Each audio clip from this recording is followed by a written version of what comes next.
ஆலங்குளம் சட்டமன்ற உறுப்பினராக 2021ஆம் ஆண்டு தேர்ந்தெடுக்கப்பட்ட நான் என்னுடைய பதவியிலிருந்து விலகுவதாக மாண்புமிகு பேரவைத் தலைவரிடம் என்னுடைய விலகல் கடிதத்தை கொடுத்திருக்கின்றேன்.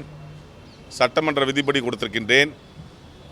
மாண்புமிகு பேரவைத் தலைவர் அவர்கள் என்னுடைய பதவி விலகல் கடிதத்தை பரிசீலனை செய்து ஏற்றுக்கொண்டிருக்கின்றார். ஆகவே நான் என்னுடைய சட்டமன்ற உறுப்பினர் பதவியினை இப்பொழுது ராஜினாமா செய்திருக்கின்றேன். என்னுடைய தொகுதி மக்களை பொறுத்தவரையில் கடந்த 4 ஆண்டுகளில் நான் அனைத்து இந்திய அண்ணா திராவிட முன்னேற்ற கழகத்தின் சார்பில் தேர்ந்தெடுக்கப்பட்டிருந்தாலும் சட்டமன்றத்தில் அவர்களுக்கு நான் பேச முற்பட்ட போதெல்லாம் எனக்கு வாய்ப்பினை தரக்கூடாது என்று சொல்லி எதிர்க்கட்சி தலைவரும் அங்கே இருந்த சட்டமன்ற நிர்வாகிகளும் பல முறை எனக்கு வாய்ப்பினை கொடுப்பதை தடுத்தார்கள். இருந்தாலும் நான் சட்டமன்ற பேரவையினுடைய தலைவரினுடைய அதிகாரத்தை அவர் பயன்படுத்தி எனக்கு வாய்ப்பினை தரலாம் என்று சொல்லி பல நேரங்களில் இந்த 4 ஆண்டுகளில் கோரிக்கைகளை வைத்து அதன் அடிப்படையில் சட்டமன்றத்தில் குரல் கொடுத்தேன். ஆனால் ஆளுங்கட்சியாக இருந்தாலும் எதிர்க்கட்சியாக இருந்தாலும் எனக்கு எல்லோரும் ஒன்றுதான். ஓட்டு போட்ட மக்களும் ஒன்றுதான், ஓட்டு போடாத மக்களும் ஒன்றுதான்.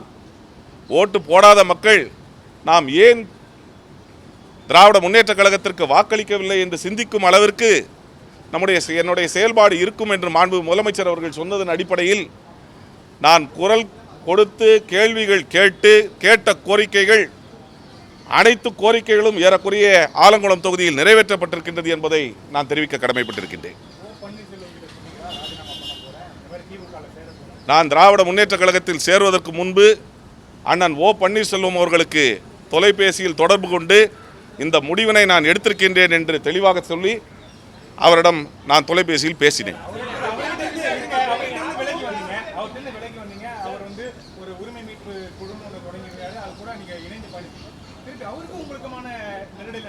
என்னை பொறுத்தவரையில் அண்ணன் ஓ பன்னீர்செல்வம் அவர்கள் மீது மரியாதை கொண்டவன். அவர் மீது இன்றும் எனக்கு மரியாதை உண்டு. மக்களுக்கு பணி செய்ய வேண்டும் என்று சொன்னால் ஒரு அரசியல் இயக்கம் தேவை.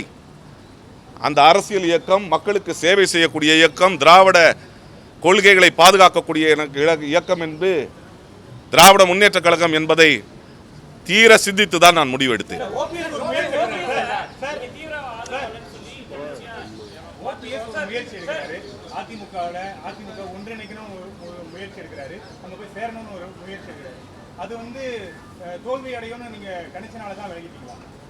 அதாவது அனைத்து இந்திய அண்ணா திராவிட முன்னேற்ற கழகம் என்பது தலைவர் தோற்றுவித்த அந்த இயக்கமும் இல்லை, பாதுகாத்த அம்மாவின் இயக்கமாகவும் இல்லை. இன்று இருப்பது எடப்பாடி அதிமுக. இது இப்படிதான் இருக்கும். இது ஒருங்கிணையாது, ஒருங்கிணைக்கும் செய்யாது. காரணம், அது அனைத்து இந்திய அண்ணா திராவிட முன்னேற்ற கழகம் என்பது மத்திய பிஜேபியினுடைய கிளை கழகமாக இங்கே செயல்பட்டு கொண்டிருக்கின்றது.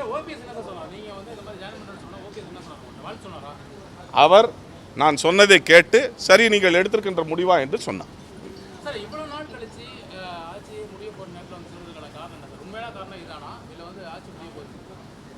ஆட்சி முடிவதற்கும் நான் விலகுவதற்கும் எந்த சம்பந்தமும் இல்லை. காரணம், நான் ஆலங்குளம் தொகுதி மக்களுக்காக மட்டும் பேசியிருக்கின்றேன். நான் ஆளுங்கட்சி எம்எல்ஏ-ஆகவும் இதுவரை இல்லை.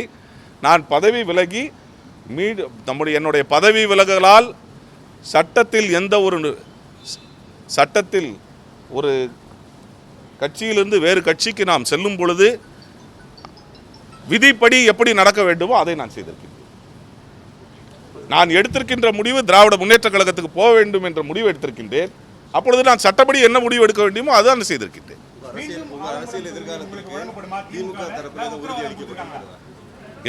நான் திராவிட கொள்கைகளை இங்கே பாதுகாத்து மைய அரசோடு போராடி இருக்கின்ற திராவிட முன்னேற்ற கழகம் என்ற ஒரு இயக்கத்தில் சேர்ந்திருக்கின்றேன். நல்ல தலைமையை தேர்ந்தெடுத்திருக்கின்றேன்.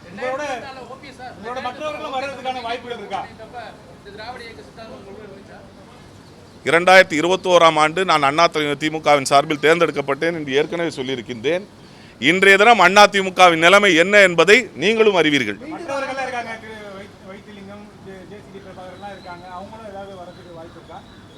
எனக்கு என்னுடைய முடிவு இது, என்னுடைய தீர்க்கமான முடிவு இது.